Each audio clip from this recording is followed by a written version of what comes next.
खबर रीवा जिले से है, जहां श्याम साह मेडिकल कॉलेज से संबंध रीवा नर्सिंग कॉलेज की मान्यता रद्द कर दी गई।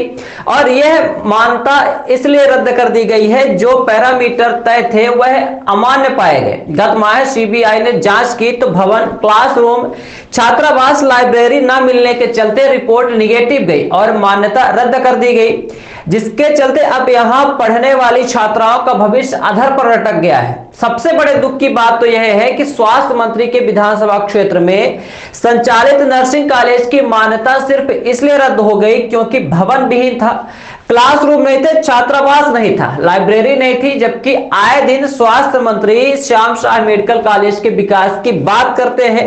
रीवा की शासकीय जमीनों पर सैकड़ों बिल्डिंग के तैयार हो गए, लेकिन शासकीय नर्सिंग कॉलेज के लिए एक बिल्डिंग नहीं मिल पाई। आपको बता दें कि प्रदेश में 366 नर्सिंग कॉलेज की सीबीआई ने जांच की, जिसमें 66 पूरी तरीके से फर्जी पाए गए, 73 में कमियां पाई गई, केवल 169 कॉलेज ही ठीक पाए गए। फिलहाल 139 कॉलेज की मान्यता पर खतरे के बादल मंडरा रहे हैं, जिनमें से एक रीवा का श्याम साह चिकित्सा महाविद्यालय और संजय गांधी अस्पताल से संबंध कॉलेज भी है, जिसको लेकर इस समय उस कॉलेज में पढ़ने वाली लड़कियों के बीच में भय का माहौल है। कहीं उनकी अब तक की गई पूरी पढ़ाई ही खत्म ना हो जाए, क्योंकि जब मान्यता ही खत्म हो जाएगी तो डिग्री का महत्व अपने आप ही खत्म हो जाएगा। यह अलग बात है, जैसी सीबीआई की जांच के बाद कोर्ट के फैसले की खबर सरकार तक पहुंची तो सरकार ने आनन फानन में नियम ही बदल डाले। लगभग 23,000 स्क्वायर फीट की जगह मान्यता के लिए 8,000 स्क्वायर फीट की जगह निर्धारित कर दी गई, जिसको लेकर अब राजनीति भी होने लगी है और लाजमी है। हाँ, यह जरूर हो सकता है कि इस बदले नियम से कुकुरमुत्ता की तरह निजी कॉलेज खुल जाएंगे, लेकिन रीवा श्याम साह मेडिकल कॉलेज से संबद्ध नर्सिंग कॉलेज की मान्यता रद्द होना विकास की गंगा बहाने वालों के मुंह में जोरदार तमाचा है।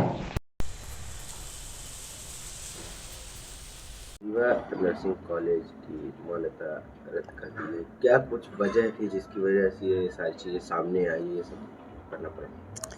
ये हमें भी जानकारी मिली है कि रीवा नर्सिंग कॉलेज की मान्यता रद्द हो गई है। रद्द होने का मेन कारण है कि उनके लिए जो क्लासरूम थे तो नहीं थे, उनके रहने के लिए पूर्व में कमरे नहीं थे, छात्रावास नहीं थे, लैब नहीं है, लाइब्रेरी नहीं है, बिल्डिंग इतनी जर्जर अवस्था में थी कि कभी भी किसी भी समय गिर सकती थी। तो जब इसमें सीबीआई ने जांच की तो बहुत सारे पैरामीटर अमानक थे, इस वजह से उनकी मान्यता रद्द की गई। अब जिस बच्चे जो अध्ययन थे और जिनके एग्जाम भी सामने हैं, क्या दिक्कतें आएंगी, कैसे उनकी? अब चूँकि बच्चों का दोष तो है नहीं, बच्चों का एडमिशन कराया गया शासन स्तर पे, परीक्षा लेके उनकी एंट्री हुई है, तो शासन कहीं ना कहीं उनके हित के बारे में विचार करेगी। और आगे के लिए हमारे यहाँ के जो प्रबंधन है, जैसे डीन, सुपरिटेंडेंट हैं, ये आगे प्रयासरत हैं कि फिर से इसकी मान्यता वापस मिल जाए। लेकिन जब तक नहीं है तो बच्चों का भविष्य अभी अधर में तो है, क्योंकि शासन स्तर से अभी कोई गाइडलाइन प्राप्त नहीं हुई है कि इन बच्चों का क्या किया जाए। चूँकि एंट्री है इसलिए एग्ज़ाम तो लेंगे, और जॉब के टाइम क्या होता है अब आगे जो गाइडलाइन होगी उसी के आधार पे निर्णय दिखेगा।